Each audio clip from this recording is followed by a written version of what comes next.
การเลือกตัวอย่างโดยไม่ใช้ทฤษฎีความน่าจะเป็นมักจะใช้คำว่าเลือกแทนการสุ่มเพราะว่าทฤษฎีความน่าจะเป็นก็คือทุกๆหน่วยมีโอกาสถูกเลือกแต่การไม่ใช้ทฤษฎีความน่าจะเป็นก็คือไม่ใช่ทุกคนที่จะได้รับการเลือกฉะนั้นเราก็มักจะเป็นลักษณะของการกำหนดคุณสมบัติหรือโอกาสในการที่จะเข้าถึงตัวอย่างแรกนะคะของวิธีการเลือกตัวอย่างแบบไม่ใช้ทฤษฎีความน่าจะเป็นก็คือการเลือกตัวอย่างแบบสะดวกที่เรียกว่า convenient sampling หรืออีกคำหนึ่งอาจจะเรียกว่าการเลือกตัวอย่างแบบบังเอิญหรือ accidental sampling หมายความว่าอย่างไรการเลือกตัวอย่างวิธีนี้นะคะคือผู้วิจัยพยายามเท่าที่จะทำได้ในการที่จะเข้าถึงตัวอย่างที่ให้ความร่วมมือในกรณีที่ต้องการศึกษาในเรื่องใดๆโดยใช้วิธีการไปพบโดยบังเอิญแล้วก็ไปเก็บข้อมูลในสถานที่ที่จะได้ตัวอย่างเช่นถ้าต้องการสำรวจในเรื่องของพฤติกรรมการเลือกซื้อโทรศัพท์ของประชาชนผู้วิจัยก็ควรจะไปอยู่ในสถานที่ที่เป็นศูนย์การค้าในการจำหน่ายโทรศัพท์หรือต้องการศึกษาความพึงพอใจของผู้มาร่วมนิทรรศการที่จัดขึ้นก็จะเป็นลักษณะของการไปศึกษากับตัวอย่างที่บังเอิญพบแล้วก็ให้ความร่วมมือในการที่ให้ข้อมูลในสถานที่ที่มีการจัดนิทรรศการนั้นๆจนได้จำนวนตามที่ต้องการแล้วก็การตีความหมายของข้อมูลจากการเลือกตัวอย่างด้วยวิธีนี้จะต้องระมัดระวังให้มากเพราะว่าการที่ตัวอย่างเป็นผู้ที่ให้ความร่วมมือก็อาจจะมีลักษณะบางประการที่ไม่ใช่ตัวแทนของประชากรทั้งหมดซึ่งเป็นกลุ่มที่อาจจะไม่ให้ความร่วมมือในการให้ตัวอย่างก็ได้ดังนั้นผู้วิจัยจะต้องพยายามที่จะระมัดระวังในเรื่องของการตีความหมายจากการเลือกตัวอย่างแบบบังเอิญหรือแบบสะดวกอีกวิธีหนึ่งของการเลือกตัวอย่างโดยไม่ใช้ทฤษฎีความน่าจะเป็นก็คือการเลือกตัวอย่างแบบเจาะจงหรือเรียกว่า purposive sampling หรือ judgmental sampling การเลือกตัวอย่างแบบเจาะจงในงานวิจัยหลายๆงานก็อาจจะเห็นการเขียนการเลือกตัวอย่างด้วยวิธีนี้ค่อนข้างมากซึ่งการเลือกตัวอย่างแบบเจาะจงหัวใจสำคัญคือผู้วิจัยจะต้องเป็นผู้ตัดสินใจว่าลักษณะของกลุ่มตัวอย่างที่เลือกเป็นไปตามวัตถุประสงค์ของการวิจัยหรือไม่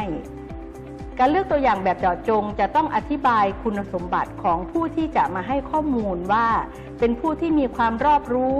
มีความชำนาญและประสบการณ์ในเรื่องนั้นๆที่จะให้ข้อมูลในการวิจัยเรื่องนั้นได้การเลือกตัวอย่างแบบนี้เป็นลักษณะที่เป็นการศึกษาตัวอย่างที่เหมาะสมกรณีที่ประชากรมีลักษณะที่มีคุณสมบัติเฉพาะเจาะจงตรงตามสิ่งที่ต้องการศึกษามากที่สุดตัวอย่างเช่นผู้วิจัยต้องการสัมภาษณ์ปราชญ์ชาวบ้านที่ทำการเกษตรแบบยั่งยืนผู้วิจัยก็ต้องระบุคุณสมบัติของผู้ที่จะเป็นแบบอย่างของคำว่าปราชญ์ชาวบ้านแล้วก็เป็นผู้ที่มีความรู้ความสามารถรวมทั้งมีการประกอบอาชีพตามแนวคิดของเกษตรแบบยั่งยืนซึ่งก็เป็นไปตามนิยามทางวิชาการฉะนั้นผู้วิจัยจะต้องกำหนดคุณสมบัติของผู้ที่จะมาให้ข้อมูลที่ชัดเจนหรือกรณีอีกตัวอย่างหนึ่งเช่นถ้าต้องการศึกษาอนาคตภาพของอุดมศึกษาไทยในอีก10 ปีข้างหน้า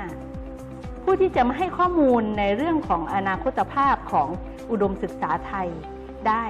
ก็ต้องเป็นผู้ที่มีความรู้หรือเป็นผู้ทรงคุณวุฒิหรือมีประสบการณ์หรือมีบทบาทที่เกี่ยวข้องกับแวดวงอุดมศึกษาไทยซึ่งผู้วิจัยจะต้องระบุคุณสมบัติให้ชัดเจน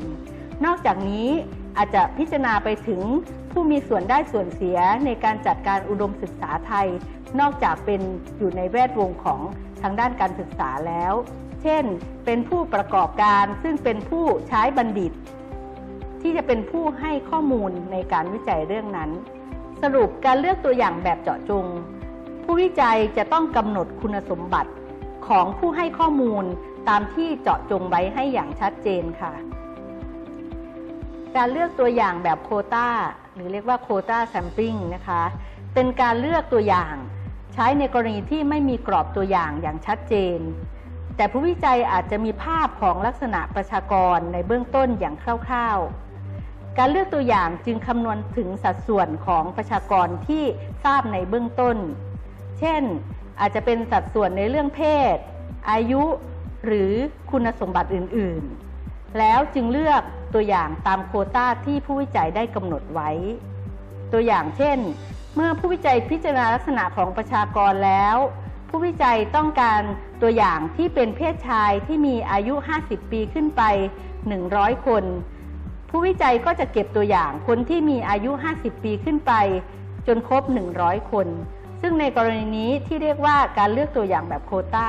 เพราะว่าคนที่มีอายุ50 ปีขึ้นไปไม่ได้มีโอกาสที่จะถูกเลือกทุกคนแต่จะเป็นลักษณะของการเลือกตามโควต้าของผู้วิจัยที่กำหนดไว้จนครบตามจำนวนที่ต้องการค่ะการเลือกตัวอย่างโดยไม่ใช้ทฤษฎีความน่าจะเป็น